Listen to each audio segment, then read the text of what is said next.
ang mga grupo na kagaya ng linagay sa ating saligang batas. Lahat ng may hawak ng party list representatives ngayon wais magbigay ng boses sa iba't ibang sektor na hindi magkakaroon ng boses dahil wala silang distrito. Sabi nila, basta't merong isang grupo na sabay-sabay na nagkukumpul at pare-pareho ang ideolohiya, ay pwede nang magtayo ng party list. Ito namang mga grupong ito dapat natin pakinggan dahil sila ay may sariling issue na nakakaiba sa mga issue sa iba't ibang grupo. At itong mga issue na ito ay hindi nabibigyan ng pansin dahil nga walang boses ang mga sektor na yan. Dahil ang ginawa ngayon sa party list, marami ng tawag niyan. Sabi, is the easy way into Congress, is the backdoor into Congress. Noong una akong naging congressman, hindi pa naisabatas kung paano ang sistema sa party list system. On election, sitting as National Board of Canvassers has proclaimed 51 party list groups as winners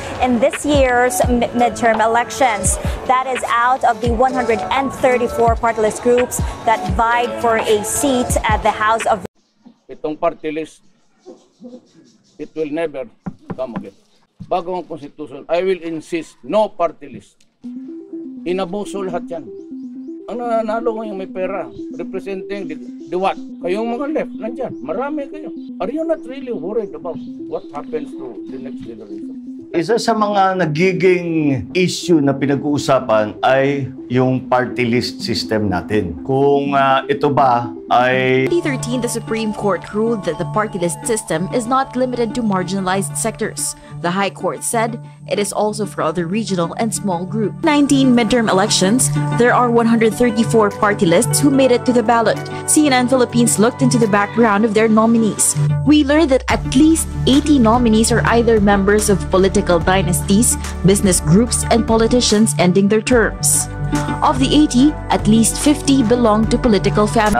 Mga grupo na gaya ng nilagay sa ating saligang batas. Lahat ng may hawak ng party list representatives ngayon nais magbigay ng boses sa iba't ibang sektor na hindi magkakaroon ng boses dahil wala silang distrito. Sabi nila, basta merong isang grupo na sabay-sabay na nagkukumpul at pare-pareho ang ideolohiya ay pwede na magtayo ng party. Ito namang mga grupong ito dapat natin pakinggan dahil sila ay may sariling issue na nakakaiba sa mga issue sa iba't ibang grupo. Sabi, ito mga issue na ito ay hindi nabibigyan ng pansin dahil nga walang boses ang mga sektor. Dahil ang ginawa ngayon sa party list, may sabi, is the easy way into Congress, is the backdoor into Congress. Una akong naging congressman, hindi pa na isang batas at napasian ang sistema sa party list system. Election, sitting as National Board of Canvassers has proclaimed 51 party list groups as winners in this year's midterm elections.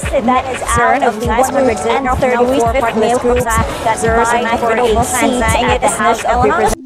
Itong party list, it will never come. Bago ang Constitution, I will insist, no party list. Inabuso lahat yan. Dahil usuban ni nanalo ngayon may pera. Representing the what? Kayong mga left, nandyan, marami kayo.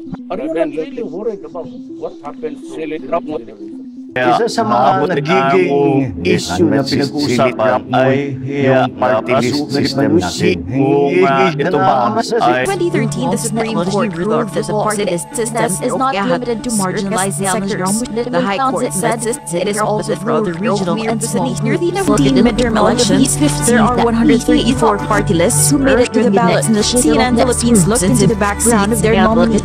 We learned that at least 80 nominees are either members of political dynasties, business groups, and politicians ending their terms. Of the 80, at least 50 belong to political